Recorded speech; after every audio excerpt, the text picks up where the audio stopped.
Good evening, everybody. I'm back with part 2 of my video. I'm 8 days post-op from having my fibroids removed. Today I'm going to talk about the different options for fibroid removal. And then I'll end it with the option that I took.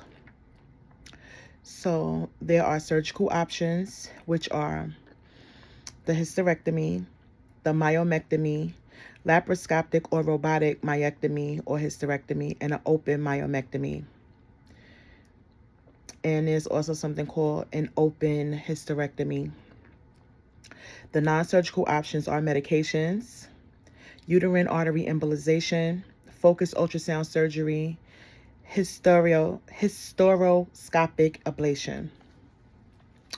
So I'm going to go into all of them for you so you'll get a better understanding.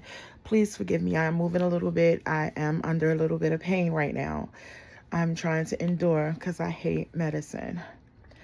Okay, so we're going to start with the hysteroscopic ablation, which wasn't an option that was given to me, but it's a procedure that uses heat to destroy the lining of the uterus and reduce bleeding. The focused ultrasound surgery, or FUS, it uses high-intensity ultrasound waves to destroy fibroid tissue. The uterine artery embolization, which is something that was offered to me, it's a procedure that blocks the blood supply to the fibroids, causing them to shrink. They insert a needle like around your pelvis area, from what I read, to insert some type of solution or substance which will cause the fibroids to shrink. But at that point, it will kill the fibroids. There's no guarantee that they won't grow back. And then the dead organisms are still inside of your body, which kind of did something to me. But it will cause them to shrink, which is what you want them to do. And then the medication, which was also not something that was given to me. It's a hormonal medication such as GnRH. And it can shrink fibroids and reduce symptoms. Now, an open myomectomy. Well, first let's talk about a myomectomy. A myomectomy is a surgery that they remove only the fibroids, which preserves the uterus. They say this option is suitable for women who want to preserve their fertility. So this is something that my daughter had done. I don't want to talk too much about her case, but it is for people who don't want to have a hysterectomy, they opt to use this option or to go this route. That was originally the route that I was going to take to remove it, but I also wanted a solution that was not going to have them grow back. Right? When you do a myomectomy, they try to do an incision similar to a bikini cut or your C-section cut to remove the fibroids. And you can have a lot of blood loss depending on the size, and it may cause a bigger cut incision depending on the size of it. Now, an open myomectomy, it means a traditional open surgery with a larger incision. That would be more of they cutting your stomach open, not in, well, I don't want to say it like that, but they do the incision on your stomach, either right below your navel or right above your navel, which is different from the C-section cut. Now it's become a C-section cut, or I'm gonna call it a bikini cut. And then you have the laparoscopic or robotic. This myomectomy is minimally invasive, and it uses small incisions. It's about 4 incisions to remove the fibroids, but it's not really an option depending on the size of your fibroids, which was, again, my case. My size and the number of fibroids played the major role. Like I said, initially, I was given an ultrasound, but they didn't have a good view. All my first specialist said was, wow, that was a big one. She then sent me to do an MRI. And when I went to see the second specialist, I asked him how many, and he said 1, 2, 3 large ones on your bladder, 4, 5, 6, 7, 8, 9. By the time I had the procedure done last week, I actually had 11. And as I explained to you, I had another ultrasound done on October the 3rd, in which my uterus was too swollen for them to see the actual number, but they counted and got pictures of about 7 of them. Now, the last option is the hysterectomy. Removal, now, it's 2 options. It's your traditional one or an open hysterectomy. So a hysterectomy is the removal of the entire uterus. This is a permanent solution that is typically recommended for women who are not planning to have children in the future. So as I said to you, I was in between a myomectomy and a hysterectomy. Because of my age, I'm 48, I'll be 49 next month. I didn't want to have the fibroids removed because initially it was just due to myomectomy. When I first found out last year, earlier this year when I started going through the process, I found out last year again around December, I found out it was fibroids. I started seeing the specialist the first time in February. Now, initially it was due to myomectomy because my wife and I was considering having children. And as I tell everybody, she's the stud in the relationship, or AKA the dude, the aggressive of the two. So she says she's not having no baby. So it was like I was going to have the baby. So that's why we were going to do the myomectomy. But now that I'm almost 49, the thing was, I didn't want to go on the table to have surgery because, of course, we all know surgery is risky. To do a myomectomy and then next year or a couple of years later, they grow back. Because, when you're having surgeries, your age plays a major factor in surgeries and if they're willing to do the surgeries. My doctor was amazing. He said it was pretty much up to me which route I wanted to do. He told me, I went to him on a Friday. He said, think about it, and that they would be calling me by Monday to schedule the procedure, which is something both my wife and I agreed to. So that Monday I was calling them back because they didn't call me, but then they called me Tuesday, and I decided to have the actual hysterectomy. Now, typically, they would have been able to go through my bikini cut, which is the way that my boys were delivered via C-section, both of them. But I ended up, because of the size of my uterus, the doctor, I had a total, what he calls it a total abdominal hysterectomy or open hysterectomy. So with a bilateral saphenectomy. So what happened with me is that I had my uterus removed. At the time of removal, it was 1,552 grams, which is approximately 3.4 something pounds. So it's like 3.422 pounds was the size of my uterus itself. He went and removed 11 fibroids. He also removed my cervix. And then he also removed my fallopian tubes. Only thing that is left is my ovaries. And the reason why they leave your ovaries is because they don't want to push you straight into menopause, right? Now, of course, if that would have been a thing where it has to be removed, definitely go ahead and remove them because my health was more important for me. The downtime is about 4 weeks. As he told me, I asked what was the downtime when I went in to see him. He told me the downtime would be about 4 weeks. My hospital stay was honestly, when I went to start the pre-labs, it was like, oh, you'll go home the same day. But literally it was, my chart said that my discharge would be 2 days later. When he came to see me the day after surgery, I was sitting up on the side of the bed. I had got up. They had already got me up. I had walked my 3 laps around the hallway. I was walking back and forth in the room. I had went to the bathroom a couple of times because the catheter was removed. And he was like, you make me want to send you home now. But, and my wife was sleeping, but she woke up and said, wait. He said, I really was going to send you home tomorrow, but the way you sitting there, so my wife said, what do you recommend? He said, I recommend she stay another night just so he can make sure everything is okay. And my wife was like, yeah, with that cut, you need to stay another day. Because again, it's a total abdominal cut. So yes, I've had the C-section cut, but this cut is different because it's my whole entire stomach. And so I said, okay, fine. But the doctor did tell me that if I was feeling a little bit better and I was a little bit bored at the end of the afternoon, let him know. And then he would let me go home. I just opted to stay the whole day, up into the next day, because I think I had overdid it too much. And so I actually ended up, because Dr. came to see me about maybe 10 o'clock in the morning. By 12 o'clock, I was like, wait, I got pain, right? Because I wasn't experiencing any pain at this point. But they also was making sure that they provided me with my pain meds around the clock. So therefore, I wasn't having any pain. But by the time I walked around, I was like, yeah, I need something because I'm thinking I overdid it, too much pain. So I ended up going home the next day. Now, the car ride was definitely something because I felt literally every little bump. I was able to walk up the stairs And I just was like, I'm going to be up the stairs because I don't know how going back and forth down the stairs is going to do me. I did go back down the stairs the next day because I had company, and I went back up, and I was okay, but I sat down for a while. I did try to go down the stairs, I want to say Monday of this week. Today is Wednesday. So Monday, I walked down the stairs and I didn't take a break, and I walked right back up. And I was experiencing some shortness of breath. So that let me know, sit yourself down. Stop trying to rush to go back to work. Sit down. And take it easy. What I will say is that it is different experiencing it. So, and plus my age.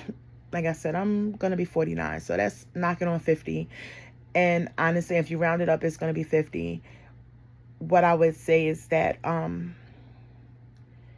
had this been something that I knew about a while ago, or the 11 years ago when I first started growing, then I probably would have just did the myomectomy because, again, I was younger. But at this age, the hysterectomy was the best choice for me. Now, I want to talk to you about, I talked to you about some of the things I was experiencing. So I had started monitoring my blood pressure because it was constantly being high. I was doing the home remedies of drinking vinegar and water, which is something I see my mom do. I'm non-compliant with taking medications, but I had to start taking my medication because had I not been taking my medication, my surgery was not going to be able to be done. So my low was like 140 something over 90 something. Even when I was in the hospital, my pressure was high. When I was in the hospital after surgery, they started to take my sugar because one of my tests had me like right over the mark. And honestly, because of my weight, it was caused, like, I knew I was going to be pre-diabetic, which is why initially I was going to do the gastric sleeve some years ago. But once I lost the weight, then that took me out of that zone. So I'm always conscious about my weight because I come from a family that diabetes is very prevalent in my family, along with heart disease. My mom, she had diabetes. She turned into a renal patient because of the diabetes. My brother had diabetes. He lost his vision, lost 2 toes. My dad had, he died from a heart attack. My grandma, she had diabetes. A couple of my mom's siblings, diabetes. A couple of my other siblings, diabetes, heart issues. So again, these are things that I try to be very mindful for, and I try to live for them. I remember my daughter a couple of years ago said, maybe this is over 10 years ago, saying, "Mom, I need you to be very healthy," because one of her friends' mom had just passed away. So I try to remember that because I know how I felt when I lost the parent. And then, of course, my daughter just lost her dad almost 2 years ago. So I'm really I have always been her sole parent, but, presently, like, to be present, I was the only parent that was present. But to actually 100% physically be the only parent because he's gone, that makes me also say I have to be healthy. Same with my boys, right? But what I am going to say, today I took my pressure, and I took my pressure yesterday. My pressure was nice. I haven't seen my pressure this low in years. I always tell people when I was in New York, I would just curse people out. My pressure would be good, right? I never had no issues with my pressure, but I got here, and obviously my pressure was sky high.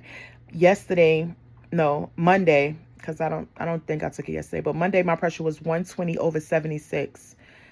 I hadn't seen that pressure in over 11 years because I've been in South Carolina for 11 years. Now, mind you, I've been on blood pressure pills for 11 years since being in South Carolina, and they just changed my blood pressure pills and everything. When I took my pressure today at 12:47, my pressure was 114 over 66. I was shocked. And I'm saying all this to say that for me, I had so many questions. I had questions of why, when my endoscopy was done, when I was preparing for my gastric sleeve, why wasn't I told then that I had fibroids? And I was told because we wasn't looking for that, which shocked me. And then it started getting me. I had went to the gynecologist, and at notes to have my annual pap smear done. At no time was I told I had fibroids, right? Then I had a physical with my doctor prior to the one I had with her last year, and only last year she noticed that my uterus was swollen. So for me, my question was, why didn't anybody check? Why didn't anybody notice that it was swelling? then my issue was, instead of just pumping me with blood pressure medicines, right? Because again, I told you that was a symptom for me. And it was also a symptom of my daughter now. Like I told you with my daughter, her whole entire pregnancy, her pressure was good. But then after she gave birth, all of a sudden her pressure was got high. And they gave her pressure pill. She said, I'm not taking that medicine. I'm not taking that junk, Mom. It's going to sit there. I'm not taking that. And she didn't take it. And as soon as her fibroids came out, her pressure dropped. And I was like, this is crazy. She said, Mom, I'm telling you, fibroids got something to do with it. And so now I'm seeing it firsthand. I'm just like, instead of pumping me with medications, why didn't we dig deeper to see what was causing it? But I guess because I had a family history. And I'm saying that to say, again, as women, we are so concerned and so busy being nurturers, meaning we're so busy taking care of our husbands, our wives, our children, our grandchildren, our mothers, our fathers, our sisters and brothers, nieces and nephews, whatever your dynamic is.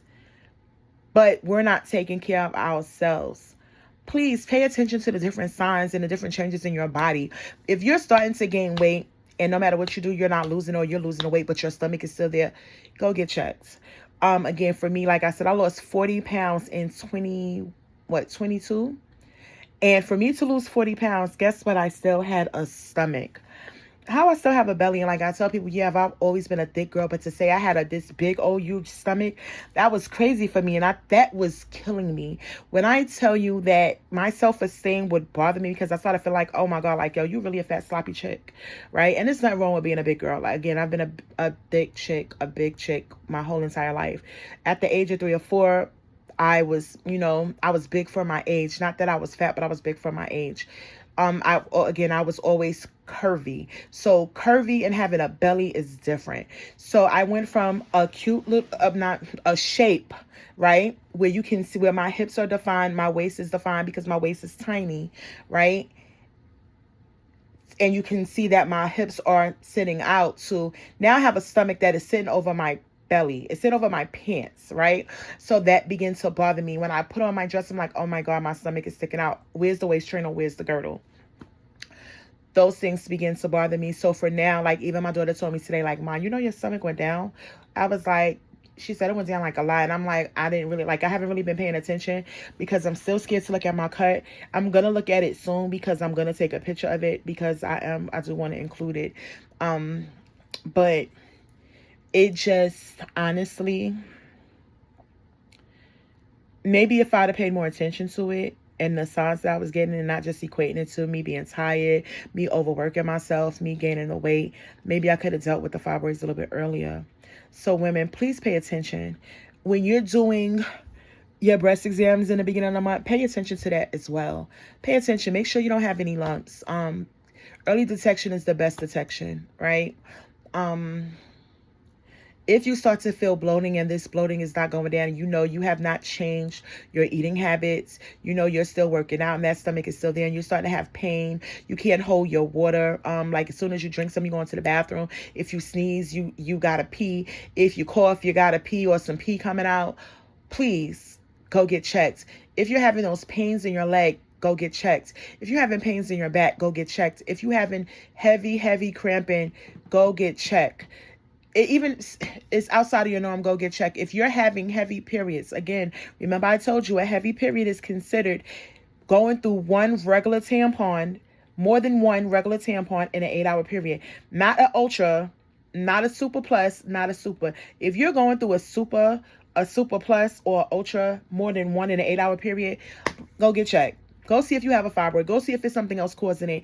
Go deal with that, okay? Please go check it because you never know why these things is happening. Don't just brush it off and say, oh, it's always been like that. Oh, my mom said it. Oh, it was just like that with my mom. Again, my mom had a hysterectomy, I want to say around my age, because my mom had she had fibroids that caused her to hemorrhage in between. Some people have fibroids to the point where they are constantly bleeding. They're bleeding in between their periods. They're passing large clots. Thankfully, that was not me. Thankfully, that was not my child. But again, be careful. Pay attention to your body. Do your research. When you go, make your appointments to go see the doctor. When you go see the doctor, ask questions. If you want a test done, ask for them to do a test. If they don't want to do it, ask for a second opinion. Don't just sit there and just say, oh, this is regular, this is normal, because you never know what you're missing by not advocating for yourself. Again, I had a conversation with one of my tenants months ago, and she came back and was like, girl, I finally went. Yes, it was. And now I'm like, she's like, I'm scared. And now I'm like, you gotta go. I'm telling her she gotta go. When I get back to work, I can't wait to say, girl, let me tell you why this is what I did and this is what had happened. Because again, if we don't advocate for ourselves, who's going to advocate for us? And yeah, predominantly it's women of color, right? We have all the reasons of why we can't afford it. And doctor. For me, it was like, oh my God, I'm already paying over $500 a month. And then I got to go and I got to pay $40, $50 to see this doctor. And I got to pay another $60 because it's a specialist. So I got to pay $100. I don't have it, right? But money is not everything. You're going to be dead and the money is going to be what? Still here. Take care of yourself so you can live long enough to enjoy the money. Take care of yourself so you can live long enough to be that mother, to be that grandparent, that great grandparent. Don't just say, oh, I can't take the time off because of work. Take the time that you need to do what you need to do. My dogs is barking. Somebody's in front of the house. Do what you got to do. Take care of yourself. It is very, very, very important. Okay. Now let me tell you about the pain. Today, I really didn't have much pain. I think I am moving around a little bit too much, or maybe I have something rubbing around my stomach, so it is doing a lot. Again, I'm pushing myself to do a little bit more. I'm sitting up longer than probably what I should instead of just laying in the bed. It is recommended for me to walk 1 to 2 hours. Medication wise, I have 800 milligram ibuprofen, and I have I think 5 milligrams of oxycodone. Again, I don't like taking medication.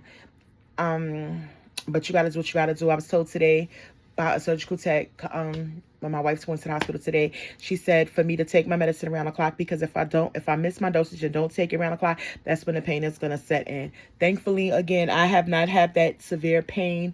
The last 2 days really wasn't a lot of pain. I didn't have any pain until I started moving around, doing too much. And I guess that was the reminder. I still sleep with something under my legs. When I'm sitting up, primarily I try to have something underneath my legs, and I try to be reclined in my chair, and I have my blanket over me. I think maybe I should keep on like a house dress more so than me wearing pants or shorts. So today I'm in boxer shorts. Yesterday I was in like pajama pants, and I think that may have irritated it. After you do your procedure, you want to make sure that you're not having any blood, whether it's vaginally or from your incision. You want to make sure there's no cuts. You want to make sure there's no odor. And if you're getting some pus, you want to see what type of pus it is. Read your discharge instructions to make sure everything is right. Also, before you have these procedures, do your research. Again, everything is at your fingertips. This is not back in the days where you have to go to the library and pull an encyclopedia. You have to go in and pull microfiche. You can actually go on and you can search anything you want to search on your phones. We are on our phones, honestly, about anywhere from 85 to 95% of the time. So go on your phone, search what you need to search. There's WebMD. A lot of these doctors have like bios. So research your doctor, research the procedure, research what it is, research symptoms, follow up with your doctor, make those appointments, keep your annual appointments. Don't be afraid. Again, I'm not going to stay here long. It's a little bit longer than what I wanted. I will be back in another couple of days to do part 3 of it. Part 3, I'm probably going to unveil my incision, or probably just let you know how I'm moving around day 3, if I'm experiencing any pain, if there's any changes. Again, if you have any questions, drop them underneath this video. DM me on Instagram, Real Issues. I think I'm Real Issues with Stuff on Instagram. On TikTok, I'm Real Issues, Real Answers with Stuff. On Facebook, I'm Real Issues, Real Answers with Stuff. Message me. Any questions, message me, DM me. Again, anybody's going through this, be supportive. I just found out one of my friends, again, you'll be surprised. There's always going to be somebody that you can talk to. But again, you'll be surprised on who experienced the same thing that you're experiencing. And again, everybody's not transparent, but I believe transparency is the key to overcoming a lot of things that we have endured or are enduring. Have a nice day. Enjoy.